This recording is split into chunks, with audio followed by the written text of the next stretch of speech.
जाकर के झोली भरी। इसलिए मैं आपसे कहता हूं, आप किसी शक्ति को माने ना माने कोई बात नहीं, लेकिन उसके विरोध में बोलने का अधिकार आपको नहीं है।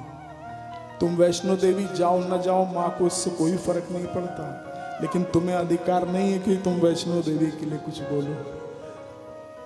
तुम केदारनाथ अमरनाथ जाओ न जाओ, भगवान को कोई फर्क नहीं पड़ता, लेकिन जो जा रहा उसको क्यों रोकते हो भाई? हा? अकाल मृत्यु वो मरे जो काम करे चांडाल का, और काल उसका क्या बिगाड़े जो भक्त है महाकाल का। वो जा रहा है उसको जाने दो भाई, तुम कौन हो? इसलिए ऐसे जितने भी लोग हैं जो कुछ भी बोलते हैं, उनसे मेरा यही निवेदन है कि वो ये काम ना करें तो अच्छा है।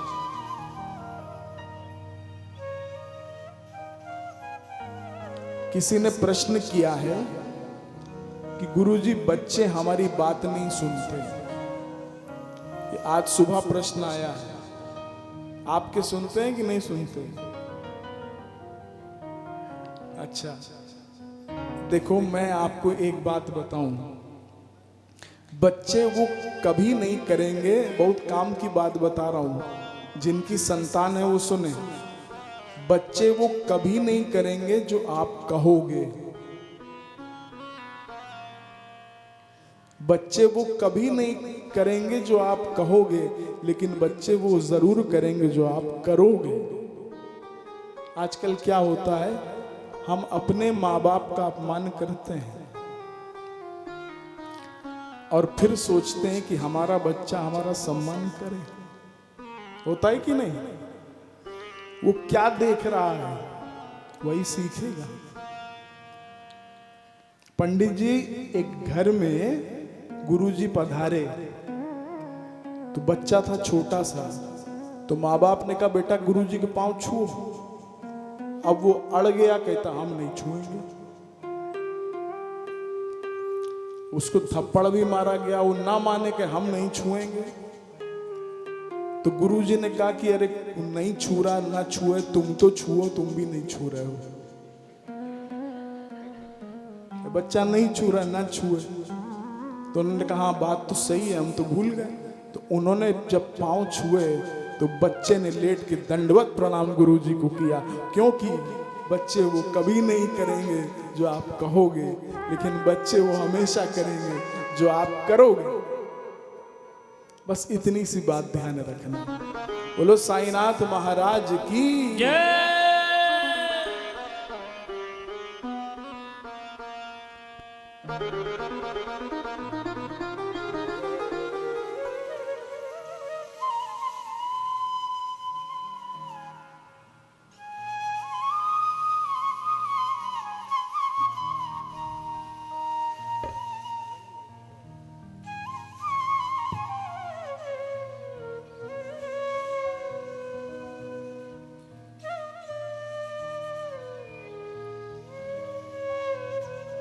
जय हो।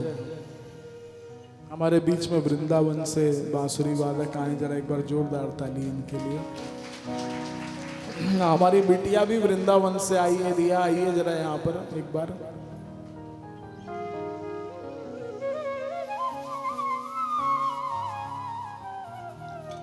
ऊपर नहीं आना बेटा, कल आना था। ये रहती तो गोविंद के पास है, लेकिन मन गुरु में लगा रहता है। होता है ना ऐसा। एक ठाकुर जी भी आपके साथ रहते हैं, कहाँ हैं? घर पे क्या कर रहे हैं? कथा सुनाने के लिए लाना चाहिए था। अच्छा, अरे तो एक सीट पे हम उनको बिठाते, हम अपने बगल में भी उनको बिठाते। अच्छा अच्छा अच्छा अच्छा, मतलब शयन करते। अच्छा अच्छा, वही वृंदावन में ही ना। अच्छा, एक बार बोलो वृंदावन बिहारी लाल की, सावरी सरकार की।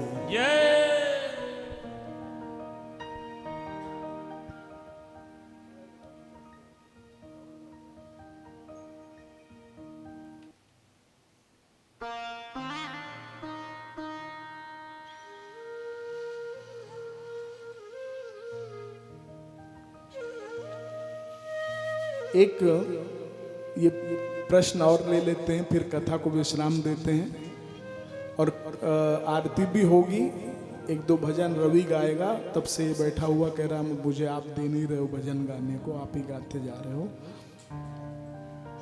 कल का ध्यान रखना, कल मुख्य दिवस की कथा है, कल समय से पहुंच जाना। आज देखो हम बिल्कुल राइट टाइम पहुंच गए, कल भी हम ऐसे ही पहुंच जाएंगे। और जो बाहर से आए हैं उनको थोड़ा सा आगे बैठने देना, जो नेपाल से आ रहे हैं और भी कई जगहों से आ रहे हैं। और शशांक और आशीष, रवि और हमारे ये जो आए हैं, आप भी थोड़ा जल्दी पहुंचना कल समय से। ये ना सोचना कि आज जल्दी पहुंच गए तो कल आराम से, नहीं। आज तो हमने मंगल के सब उपाय करवा दिए। तो बोला था ना हमने गुरुवार को मंगल कराए दंगल। आज सुबह यहाँ पर सब एक दूसरे से लड़ रहे थे। जितने झगड़े होते हैं घरों में सब मंगल को होते हैं। सब लड़ रहे थे एक दूसरे से, 2 कुर्सी नहीं लगेगी, 1 कुर्सी नहीं लगेगी। याद है पंडित जी आपको? तो पंडित जी को हमने उपाय बताया। हमने कहा पंडित जी दुनिया को बताते हैं, एक उपाय आपको बता रहे हैं, ये पूजा कर लो ठीक रहेगा। पंडित जी ने वो वाली पूजा करी।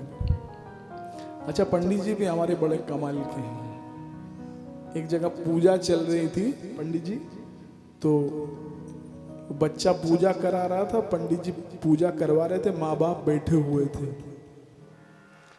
अब पंडित जी ने कहा गंगा जलम समर्पयामि। तो बच्चा जो था उसने देखा कि पिताजी वाटर फिल्टर का पानी चढ़ा रहे हैं। उसने टोक दिया, कहता ये गंगा जल है ही नहीं, ये तो एक्वागार्ड का पानी है। आपको कह रहे गंगा जलम समर्पयामि, आप यही चढ़ाए दे रहे हो। तो पंडित जी ने कहा मान लो बेटा, मानने में क्या जाता है, तो मान लो गंगा जल है। फिर थोड़ी पूजा और आगे बढ़ी। फिर उन्होंने कहा वस्त्रम उपवस्त्रम समर्पयामि। अब वो वस्त्र क्या, वो कलावा होता है, उसी को वस्त्र मान के चढ़ाया जाता। वो कलावा चढ़ा दिया बाप ने। बेटे ने कहा ये क्या, ये वस्त्र थोड़ी है, ये तो कलावा है, हाथ में बांधा जाता है, आप वस्त्र समझ के चढ़ा रहे हो। पंडित जी ने फिर बोला मान लो बेटा, मानने में क्या जाता है। अब पंडित जी मनवाते रहे, बच्चा मानता रहा। आखिरी में जब पूजा खत्म हुई तो पंडित जी ने कहा दक्षिणा 1100 रुपए। अब वो पिता अपनी जेब से निकाल रहा था तो बेटे ने हाथ रोक लिया। कहता अब मेरी बारी है। अपने कमरे में गया, एक कागज पे लिखता 1100 रुपए, हाँ, और पंडित जी को ला के दिया, कहता दक्षिणा। तो पंडित जी ने कहा ये पैसे थोड़ी कागज के लिए। पंडित जी मान लो, मानने में क्या जाता, आधे घंटे से मनवा रहे हो, थोड़ा मेरा भी मान लो।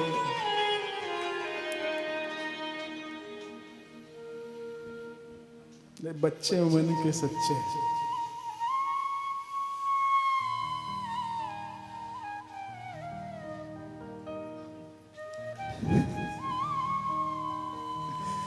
जी माइनर करो, जी माइनर देना जरा।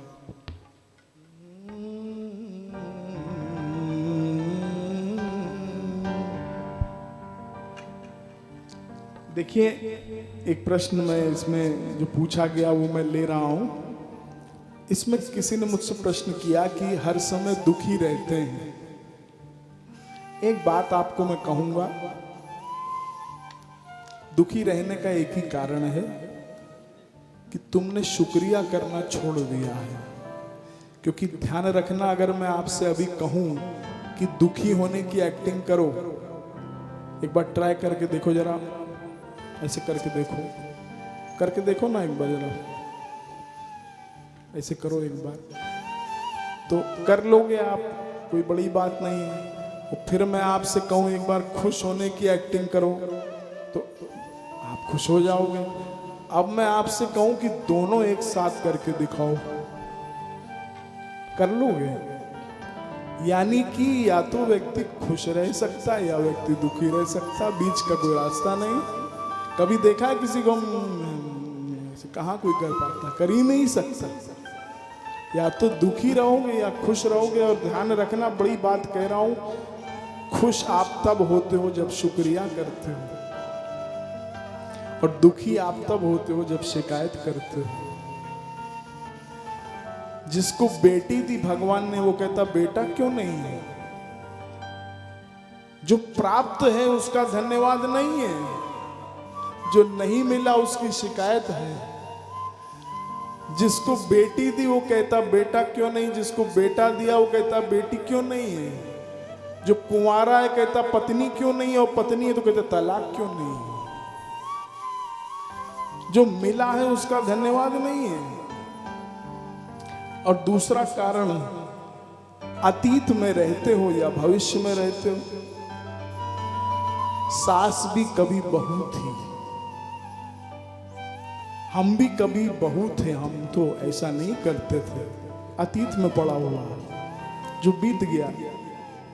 हमारे समय में घी 2.5 रुपए किलो होता था। ये तो क्या करें।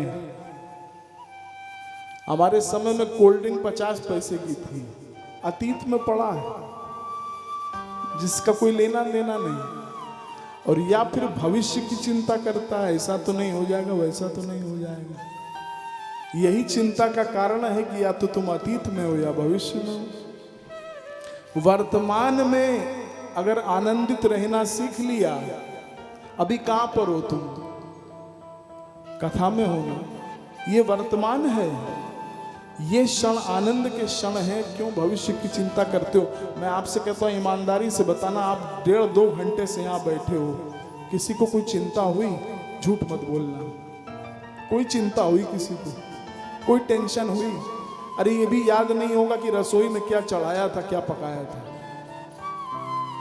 यह है वर्तमान में रहना। इतना सीख लो और अपने गुरु की रजा में राजी रहना सीख लो। गुरु जिसके पास है उसको चिंता करने की जरूरत, जोर से बोलो ना, गुरु जिसके पास है उसे चिंता करने की जरूरत। क्योंकि ध्रुव महाराज जो हैं वो भगवान को पाना चाहते थे। उन्होंने नारद जी को अपना गुरु बनाया। गुरु के बिना भगवान नहीं मिलते। तो एक दिन नारद जी से उन्होंने पूछा मुझे भगवान मिल जाएंगे? तो नारद जी ने कहा कि जिसके पास गुरु है, पहली बात उसका कभी विनाश नहीं हो सकता।